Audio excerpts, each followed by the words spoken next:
Welcome back to this YouTube channel. This is Isha Vishwakarma, a trader and a mentor. आपका मैं इस video में welcome करती हूँ, लेकिन इससे पहले मैं आपको बता दूं कि हम स्टॉक मार्केट की सीरीज ऑन किए हैं, जहाँ पे हम एक प्लेलिस्ट बना रहे हैं from beginner level to advance level, जिसमें हमने कल एक वीडियो डाली थी जिसमें सारी चीज़ें हमने स्टॉक मार्केट के बेसिक्स के रिगार्डिंग क्लियर करी थी। आई होप आपने देखी होगी, और अगर आप न्यू हो हमारे चैनल पे तो प्लीज़ मेक श्योर आप हमें सब्सक्राइब करो, सो दैट आपको ऐसे ही कॉन्टेंट एकदम ईजीएस्ट फॉर्मेट में मिल जाएगा। और अगर कोई क्वेरीज होगी तो आप हमें मेल कर सकते हो, ठीक है। मैं आपको ये बताना चाहती हूँ कि मैंने इससे पहले वीडियो में क्या एक्सप्लेन किया था, एक ओवरव्यू आपको देना चाहती हूँ। सिंपली स्टॉक मार्केट के बेसिक्स में क्या क्या चीज़ें आई थी, लाइक स्टॉक मार्केट क्या क्या होता है, उसमें मेजर पार्टिसिपेंट्स कौन कौन से होते हैं, मेजर टाइमिंग्स कौन कौन सी होती हैं, ट्रेडिंग किस किस स्टाइल की होती है, और आप अपने लिए बेस्ट ब्रोकर कैसे चूज कर सकते हो। ये सारी चीज़ें हमने पार्ट 1 में रिलीज की थी, तो आप उसको जाके देख लो, क्योंकि इससे अगर स्टार्ट करोगे तो आपको शायद में भी कुछ मिस आउट हो जाए, और अगर आपके बेसिक्स क्लियर होंगे तो आपको सारी चीज़ें समझने में और भी मजा आएगा। तो इस वीडियो में मैं आपको basics of technical analysis start करने वाली हूँ, जिसमें मैं आपको टेक्निकल एनालिसिस के कुछ इंग्रेडिएंट्स बताऊंगी जो इंपॉर्टेंट होते हैं एक चार्ट को एनालाइज करने में। उससे पहले ये बता दूं, अगर आप न्यू हो तो सब्सक्राइब कर लो, और अगर ऐसे ही कंटेंट चाहते हो तो आप हमें फॉलो करके रख सकते हो ऑन इंस्टाग्राम।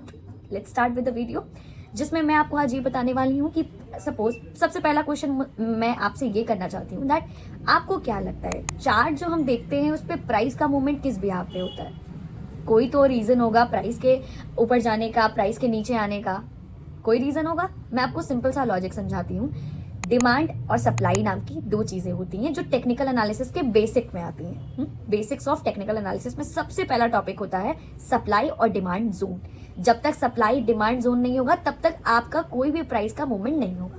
तो जब जब डिमांड बढ़ता है, ठीक है, एकदम इजीएस्ट लैंग्वेज में समझने की कोशिश करना, जब जब हमारा डिमांड बढ़ेगा, सपोज हमें अगर किसी फ्रूट को खाना है तो जब तक हम उसकी डिमांड नहीं बढ़ाएंगे तब तक उसकी सप्लाई नहीं होगी।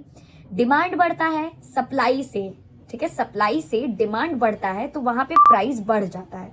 यानी उस चीज की शॉर्टेज होने लगी, मान लो एप्पल हमें चाहिए, एप्पल की शॉर्टेज होने लगी, डिमांड ज्यादा है लेकिन सप्लाई कम है, और वहां पे प्राइस लोग महंगे से महंगा करेंगे, बढ़ाते जाएंगे प्राइस। मान लो अभी 100 रुपए किलो चल रहा है तो लोग 200 रुपए किलो बेचेंगे, ताकि क्योंकि अभी तो सप्लाई कम है, इसकी डिमांड ज्यादा है, इसलिए इसको महंगे से महंगे में बेच सकते हैं, तो प्राइस बढ़ेगा। वहीं डिमांड अगर कम है और सप्लाई ज्यादा है तो आपका प्राइस घटता है, तो उसको कम से कम करके लोग बेचने की कोशिश करेंगे कि इसको जल्दी से हटाओ क्योंकि सड़ जाएगा ये। आई होप आपको समझ में आया होगा। सिंपल लैंग्वेज में, जब जब डिमांड बढ़ेगा किसी चीज का, सप्लाई कम रहेगी, तब तक उसकी प्राइस बढ़ेगी, और जब जब सप्लाई से डिमांड कम रहेगा तब तक प्राइस घटेगी, ठीक है। आई होप समझ में आ गया होगा, ये सारी चीजें क्लियर है। इसके बाद हम बात करेंगे प्राइस ट्रेंड्स के बारे में, कि मार्केट में हम चार्ट पे आइडेंटिफाई कैसे करते हैं कि व्हाट इज दिस ट्रेंड, क्या चल रहा है मार्केट में, ठीक है। 3 टाइप के ट्रेंड होते हैं, आइडेंटिफिकेशन कैसे करते हैं वो भी बताऊंगी। सबसे पहली अप ट्रेंड, यानी मार्केट जब पूरी तरीके से एक अपसाइड का ट्रेंड चल रहा है, अपसाइड के मूवमेंट दे रहा है, तो that is called up trend. और दूसरा होता है साइडवेज, यानी दो प्राइस के बीच में जब मार्केट स्टक रहता है, पूरी तरीके से कोई क्लैरिटी नहीं रहती कि ऊपर जाएगा मार्केट नीचे जाएगा, नहीं समझ में आता है, तो उसको हम बोलते हैं साइडवेज मार्केट और अ कॉन्सोलिडेट रेंज, यानी मार्केट में क्लैरिटी नहीं है, ठीक है। तीसरी चीज डाउन ट्रेंड, जिसको हम बेयरिश भी बोलते हैं, यानी पूरी तरीके से मार्केट जब डाउन साइड में रहता है, कोई क्लैरिटी है, सॉरी, डाउन ट्रेंड फॉलो कर रहा है, डाउन साइड में है मार्केट, गिरा हुआ है, तो उसको हम बोलते हैं डाउन ट्रेंड, और यू कैन से बेयरिश। अप ट्रेंड को एक और चीज बोलते हैं, दैट इज कॉल्ड बुलिश, ठीक है। आई होप ये सब क्लियर हो गया होगा। आगे चले, अगर आपको ये सारी चीजें समझ में आ रही होंगी तो प्लीज एक कमेंट छोड़ दीजिएगा, just to build up my confidence कि हाँ आपको मैं समझा पा रही हूँ सारी चीजें, ठीक है। ये हो गया, प्राइस ट्रेंड्स बता दिया। अब हम बात कर लेते हैं कितने टाइप की ट्रेडिंग होती है। तो बेसिकली 4 टाइप की ट्रेडिंग होती है, जिसमें हम अपने ट्रेडिंग पर्सनालिटी के हिसाब से उस चीजों को ऑप्ट करते हैं अपनी एक्सपर्टीज के हिसाब से, ठीक है। कमेंट सेक्शन में मुझे ये बताना कि आप इन 4 स्टाइल में से कौन से ट्रेडर हो, ठीक है। चलो, सबसे पहला होता है स्कैल्पिंग, जिसमें हम 2 से 3 से 5 मिनट तक एक ट्रेड को होल्ड करते हैं, उसके बाद हम उस पर्टिकुलर ट्रेड से एग्जिट हो जाते हैं, मतलब कुछ मिनट का फर्क होता है, उसको हम स्कैल्पिंग बोलते हैं। बेसिकली कैंडल्स पे ट्रेड करते हैं हम, ठीक है। दूसरा होता है हमारा डे ट्रेडिंग, जिसको हम इंट्रा डे ट्रेडिंग बोलते हैं, यानी एक ही दिन में हमें सारी चीजें एग्जीक्यूट करके खत्म करनी रहती है, कोई लॉन्ग टर्म होल्ड नहीं करना रहता है, दूसरे दिन के लिए होल्ड नहीं करना। तीसरी चीज होती है स्विंग ट्रेडिंग, जिसमें आप अपने ट्रेड को कुछ दिनों और कुछ वीक्स के लिए होल्ड करते हो, उसको हम बोलते हैं स्विंग ट्रेडिंग। और एक होता है सबसे last, that is called positional trading और you can say position trading, जिसमें हम लॉन्ग टर्म के लिए अपने पोजिशंस को होल्ड करते हैं। ठीक है, जैसे कोई स्टॉक में इन्वेस्टमेंट हुआ तो हमें लंबे समय के लिए होल्ड करना है, तो that is called position trading. अब आप मुझे बताना, मत बोलना कि आप इन चारों में से कौन से ट्रेडर हो। ठीक है, basic terminologies of stock market, जिसमें सबसे पहले आता है लिवरेज। ठीक है, टाइप्स ऑफ ट्रेडिंग बता दी आपको, कौन कौन से टाइप्स की होती हैं, और ट्रेंड्स भी बता दिया। साथ ही साथ ये सब भी बेसिक टर्मिनोलॉजीज में आती हैं, इनको भी जान लीजिए। सबसे पहला होता है लिवरेज, यानी आप कभी कभार आपके पास पैसे कम होते हैं, यानी 5,000 ही हैं, लेकिन आपको जो आपका ब्रोकर है वो आपको 5x 10x का लिवरेज देता है, यानी एक्स्ट्रा मार्जिन देता है, एक्स्ट्रा फंड देता है। आपके पास अगर 5,000 रुपीज है तो आप 25,000 तक की ट्रेडिंग कर सकते हो, 25,000 तक का स्टॉक परचेज कर सकते हो अगर आपको लिवरेज मिल रहा है 5x का। तो ठीक है, दूसरा होता है लॉन्ग और शॉर्ट। जब हम किसी चीज को बाई करते हैं तो वहां पे हम लॉन्ग यूज करते हैं, लॉन्ग वर्ड, और जब कहीं पे हम सेल करते हैं तो वहां पे हम शॉर्ट का कीवर्ड यूज करते हैं। ठीक है, तीसरा आता है एंट्री एग्जिट पॉइंट्स। ठीक है, तो जब हम कहीं भी, मान लो एक सपोर्ट ब्रेक हुआ, वहां पे हमें ब्रेकआउट दिखा, वहां पे हमने एंट्री बनाई।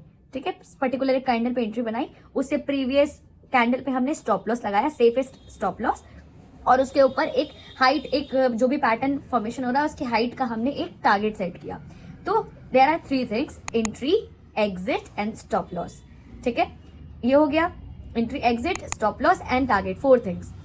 ये सारी चीजें समझ में आ गई। जब हम एंट्री लेते हैं तो एग्जिट का एक टारगेट सेट करते हैं, मान लीजिए सेल हिट हो जाता है या तो आपका टारगेट अचीव होगा, ये भी समझ में आ गया। फिर आता है आपका स्टॉप लॉस। स्टॉप लॉस क्या होता है? अननेसेसरी लॉस से बचने के लिए हम स्टॉप लॉस का यूज करते हैं, यानी बहुत ज्यादा लॉस ना हो जाए, इसलिए एक 10 पॉइंट का, 20 पॉइंट का, 30 पॉइंट का हम अपने एक्सपर्टीज के हिसाब से, अपने रिस्क कैपेसिटी के हिसाब से हम एक स्टॉप लॉस मैंडेटरी सेट करते हैं। और स्टॉप लॉस बहुत मैंडेटरी होता है, बहुत ज्यादा मार्जिन ना आपका चला जाए, बहुत ज्यादा आपका फंड ना चला जाए, एक्स्ट्रा एक्सेस अमाउंट में आप लॉस ना कर बैठो, इसलिए हम स्टॉप लॉस का यूज करते हैं। उसके बाद एक टर्म आता है that is called trailing stop loss. Trailing stop loss का इन सेंस क्या होता है? एक ट्रेंड है, मान लो एक ट्रेंड चल रहा है जहां पे हमें लग रहा है कि हमने मान लो यहाँ पे एक एंट्री बनाई, यहाँ पे हमने एसएल लगाया उसके नीचे, और उसके ऊपर हमने टारगेट बनाया था, टारगेट अचीव हो गया, एंड देन आपने जो लेकिन आपको लग रहा है कि इस टारगेट के अबव भी जा रहा है मार्केट, और आपको उस टारगेट तक भी अचीव करना है। तो उस टारगेट, मतलब मान लो सपोज ये आपका टारगेट था, आपने यहाँ तक अचीव कर लिया, तो जो आपका प्रीवियस एसएल था वो आपके एंट्री पे आ जाएगा। धीरे धीरे हम अपने एसएल को शिफ्ट करते हैं फॉर अ सेफर ऑप्शन, वहां पे हम प्रॉफिट बुकिंग करते चले जाते हैं, तो उसको हम ट्रेलिंग एसएल बोलते हैं। इसको मैं लाइव आपको जब सपोर्ट रेसिस्टेंस सिखाऊंगी तब आपको लाइव एसएल ट्रेलिंग दिखाऊंगी। लास्ट होता है बीटीएसटी एंड एसटीबीटी। तो बीटीएसटी का होता है full form buy today sell tomorrow, और एसटीबीटी का फुल फॉर्म होता है sell today and buy tomorrow. तो थोड़ा सा डिस्क्रिप्टिव फॉर्म में बता देती हूँ। सपोज आपने मार्केट खत्म होने से पहले आज खरीद लिया, और जैसे ही कल मार्केट ओपन होगा वो एग्जीक्यूशन प्रोसेस कंप्लीट हो जाएगा, और वहां पे आपका चलने लगेगा जो भी फॉर्मेट रहेगा, और वहां पे आप कल आपका सेल हो जाएगा वो ऑटोमेटिकली। और एसटीबीटी में उल्टा होता है, आज के दिन आप सेल करोगे और कल की मॉर्निंग में आपका वो बाय होगा। फिर टाइप्स ऑफ ट्रेंड भी बता दिया और टाइप्स ऑफ ट्रेडिंग भी बता दी। ये होती हैं basic terminologies of stock market, जिसमें हम ये सारी चीजें सीखते हैं। चलिए आगे बढ़ते हैं। अब हम बात करेंगे सपोर्ट और रेजिस्टेंस के बारे में। ठीक है, सपोर्ट, रेजिस्टेंस, एंड देन उसके बाद आता है वॉल्यूम।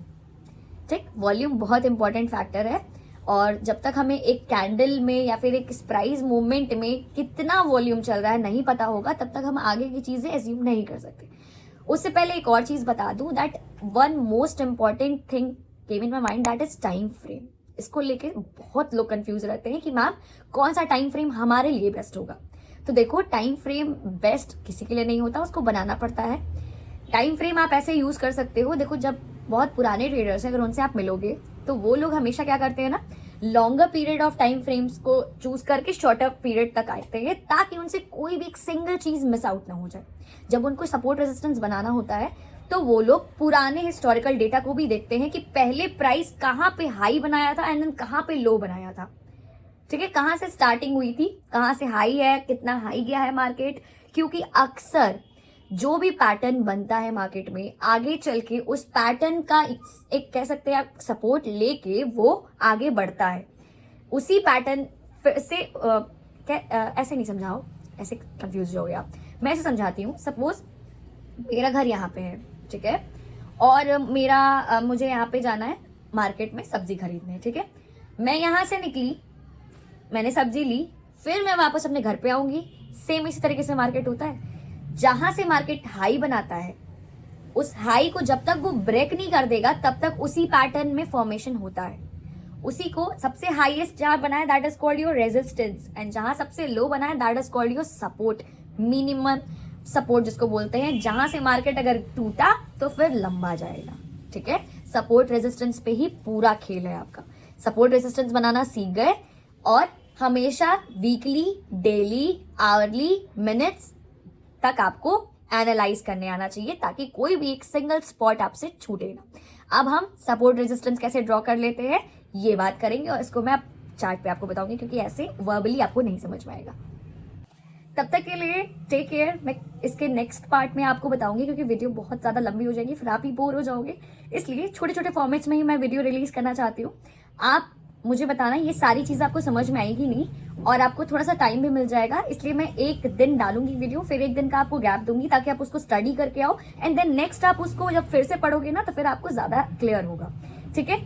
तो आई होप आपको ये वीडियो बहुत ज्यादा इजी लगी होगी, बहुत समझ में आई होंगी चीजें। और अगर आप कुछ सजेशन देना चाहते हो तो आप कमेंट मुझे पेन कर देना, ड्रॉप कर देना, मैं करूंगी। इसके नेक्स्ट पार्ट में मैं आपको पूरे चार्ट के साथ आपको एक्सप्लेन करूंगी कि कैसे सपोर्ट और रेजिस्टेंस बनाया जाता है।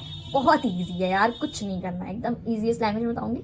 आपको लंबे समय के लिए ये वर्क करेगा। टिल देन टेक केयर, और आप मुझे सब्सक्राइब करना मत भूलना। ट्रेड विद ईशा से मेरा इंस्टाग्राम हैंडल है, आपको डिस्क्रिप्शन में मिल जाएगा, आप वहां से मुझे फॉलो कर सकते हो। और अगर आपको अपना डीमेट अकाउंट ओपन करना है विद 0 चार्जेस तो आप एंजल 1 में अकाउंट ओपनिंग कर सकते हो। लिंक अगर चाहिए तो आपको डिस्क्रिप्शन में मिल जाएगा। That's it, till then take care.